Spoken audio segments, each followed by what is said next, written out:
예, 안녕하십니까. 더불어민주당 수석대변인을 맡고 있는 조승래 의원입니다. 먼저 여야 의정협의체 구성과 관련된 말씀과 김건희 여사의 공천 개입 의혹과 관련된 말씀, 이 두 가지 말씀을 드리도록 하겠습니다.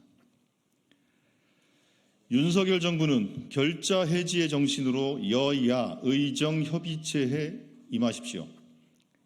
의대 증원 문제 해결을 위한 여야 의정협의체 구성 논의가 본격화됩니다. 더불어민주당이 진즉 제안했던 협의체 구성이 늦었지만 시작되어 다행스럽게 생각합니다. 하지만 의료대란 사태를 만든 장본인인 윤석열 정부는 여전히 사과도 책임도 없습니다. 일주일 전 의료 공백에 대해 묻자 두 주먹 불끈 쥐며 병원 좀 가보라 라고 외쳤던 윤석열 대통령입니다. 뒤늦게라도 사태의 심각성을 깨달았다면 진정성 있는 사과부터 하는 게 순리입니다. 그런데도 윤석열 정부는 사과는커녕 2025년 의대 정원은 논의할 수 없다며 선부터 긋고 있습니다. 추석 밥상 민심이 무서워 협의체에 참여하며 면피만 하려는 것입니까? 윤석열 정부는 대체 언제까지 의료 대란을 부정하며 땜질식 처방만 남발할 셈인지 답하십시오. 더욱이 응급실 공백을 때우려 군의관들을 응급실에 파견하고 응급실 근무를 거부하면 징계 조치를 하겠다고 겁박하다니 황당무계합니다. 겁박하고 윽박 지른다고 의료 대란이 해결됩니까? 더 이상 지체할 시간이 없습니다. 대통령실과 정부는 공백을 넘어 붕괴로 가고 있는 의료 대란의 심각성을 인정하십시오. 국민의 생명과 안전이 우선입니다. 국민께서 추석 연휴를 앞두고 아프지 말라, 다치지 말라는 간절한 안부를 전하는 게 나라입니까? 윤석열 대통령은 의료 대란을 일으킨 데 대해 사과하고 책임자를 문책하십시오. 정부가 만든 혼란을 수습하기 위해 시작되는 협의체인데 정작 정부는 강 건너 불구경만 하고 있습니다. 적절한 대화 주체들을 논의 테이블에 불러앉히고 협의체를 내실 있게 구성하는 것 또한 정부 여당의 몫이자 능력입니다. 윤석열 정부는 이제라도 결자 해지의 정신으로 여야 의정협의체에 진정성을 갖고 임하십시오.